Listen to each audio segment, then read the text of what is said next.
18 বছর বয়স, প্রায় 18,000 দর্শকের চাপ। যে চাপে মুছে যেতে পারত ফাহমিদুলের নাম, কিংবা ভেঙে যেতে পারত তাকে ঘিরে 18 কোটি বাঙালির বিশ্বাস।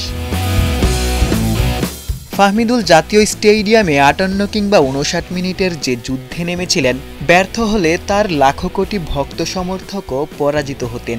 ফাহমিদুল হতেন ট্র্যাজিক কোনো খলনায়কের নাম।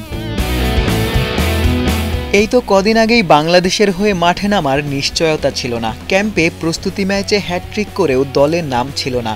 এরপর থেকেই একটা নামই প্রকম্পিত হয়েছে দেশের ফুটবল প্রেমীদের হৃদয়ে, সে নাম ফাহমিদুল ইসলাম। ফাহমিদুল ছিলেন বঞ্চনার বিরুদ্ধে মানুষের প্রতিবাদের প্রতীক, যে নামের জন্য আন্দোলন হয়েছে, মানুষ রাস্তায় নেমেছে, মিছিল হয়েছে, অতঃপর হাজারো কণ্ঠ শান্ত হয়েছে ফাহমিদুলের প্রত্যাবর্তনে।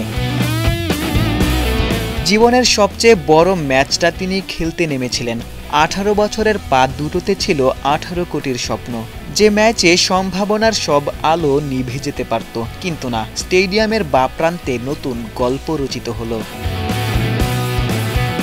বাদিক থেকে ওভারল্যাপ স্পিডে প্রতিপক্ষকে পেরিয়ে যাওয়া, মোরসালিনকে যে ক্রসটা করেছিলেন, দারুণ একটা অ্যাসিস্টে নাম লেখাতে পারতেন গোল করতেও। দুরূহ কোণ থেকে যে শটটা নিয়েছিলেন, ভুটানের গোলকিপারই সেই শটের ভার বুঝেছেন।